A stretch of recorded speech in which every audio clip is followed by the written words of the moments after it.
Yes, ready, start.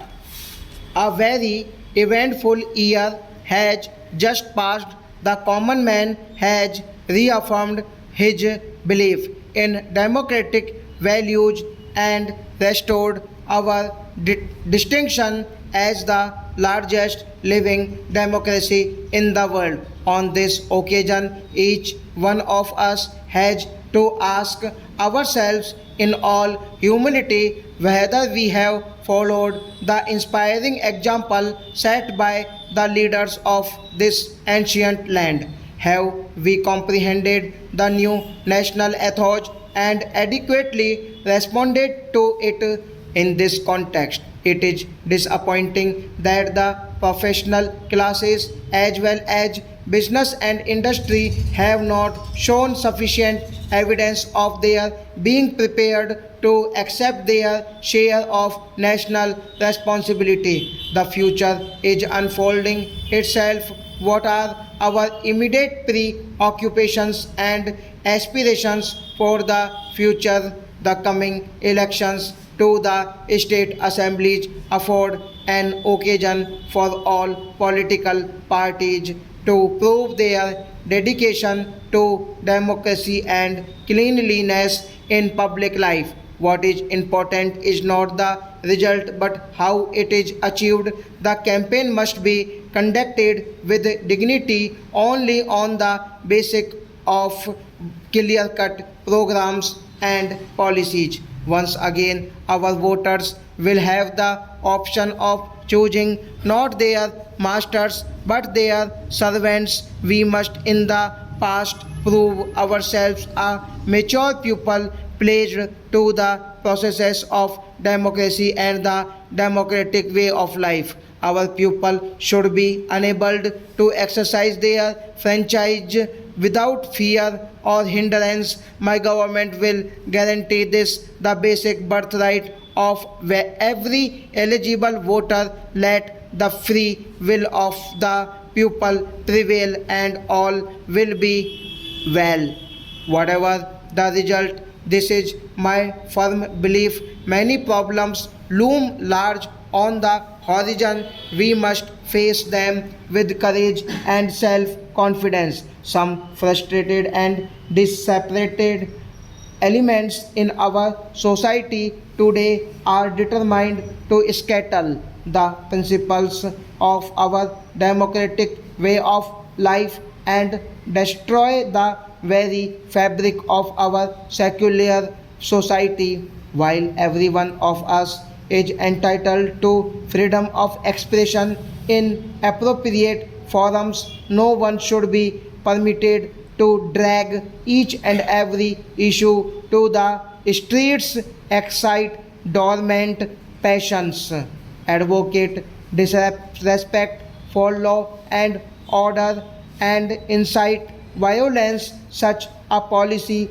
of unwarranted confrontation backed by provocative action on the slightest pretext is a challenge we as citizens of a free country need to face with determination. Let not a few misguided and disgruntled sections of society imagine that they can hold the rest of us, the law abiding citizen, to ransom. This will not be allowed.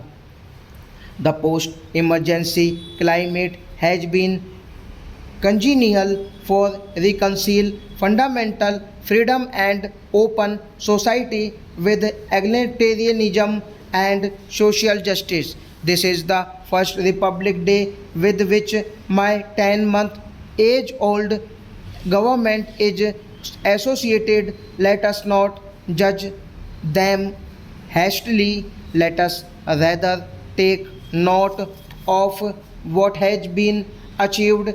It has restored to public life the essential attributes of a mature democracy.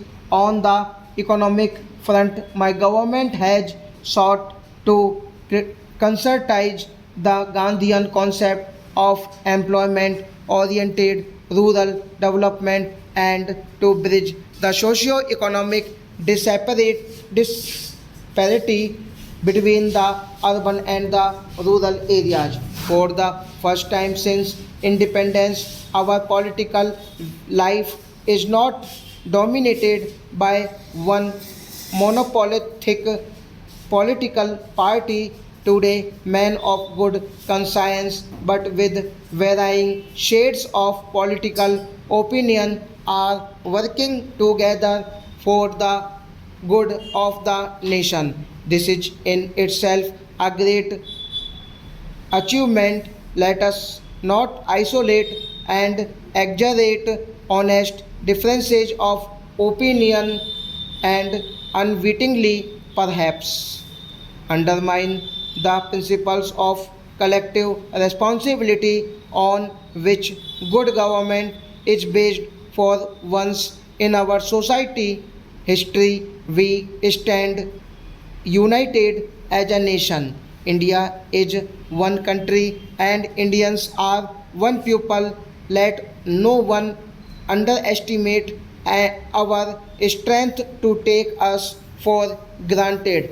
Our continued progress on the agricultural front and our determination to reach the benefits of planned development to the rural areas and to the economically weaker sections of society will better the quality of life of millions of our countrymen. This requires resolute political will and determined administrative action to our sound and broad based scientific and technological achievements which have been acknowledged all the world over. We have handsomely coupled research and development to take care of the future. Today, we are recognized as one of the 10 most industrially advanced nations in the world. India's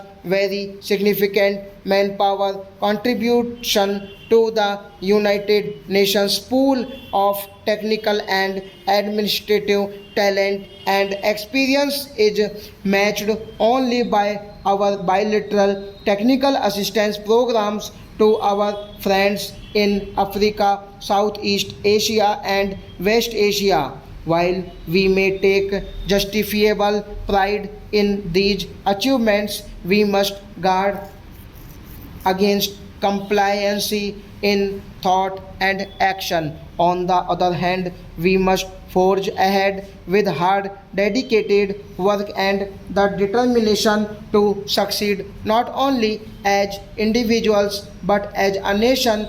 Our administration, relieved of its recent traumatic experience, is fortunate to have firm, dynamic political leadership. The younger generation who join the various services which compose the broad spectrum of the administration are idealistic, motivated, and have the capacity of for hard work.